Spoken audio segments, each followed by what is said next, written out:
বাংলার দার্জিলিং বলে খ্যাত শ্রীপুর চা বাগান সিলেটের জয়ন্তপুর উপজেলায় অবস্থিত একটি জনপ্রিয় পর্যটন কেন্দ্র। এখান থেকে জাফলং এর দূরত্ব মাত্র 7 কিলোমিটার। জাফলং যাওয়া বা ফেরার পথে এই জায়গাটি ঘুরে দেখতে পারেন। ভারতের মেঘালয় সীমান্তে হয় চা বাগান ছাড়াও এর পাশেই রয়েছে শ্রীপুর ঝর্ণা।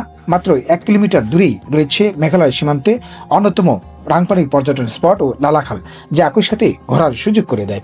এটি মনোরম প্রাকৃতিক সৌন্দর্যে ভরপুর একটি জায়গা, যা বাংলার দার্জিলিং এর মতো অনুভূতি দেয়।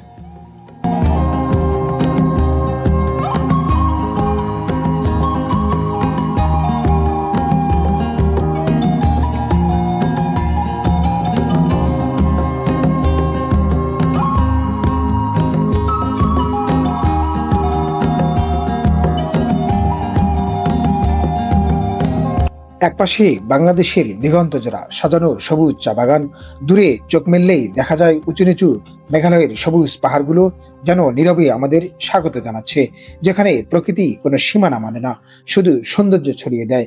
এ পথে চলতে চলতে বোঝা যায় পাহাড় শুধু দৃশ্য নয়, এক অনুভূতি। পাহাড়ের গায়ে ভেসে থাকা সাদা মেঘ মুহূর্তে বদলে নেয় নিজের রূপ। আকাশ আর পাহাড়ের এই মিলন মনকে নিয়ে যায় এক অজানা শান্তির দিকে। জাফলংয়ের পথে এগোতেই দিগন্তে ধীরে ধীরে ভেসে ওঠে প্রকৃতির এক অপার সৌন্দর্য।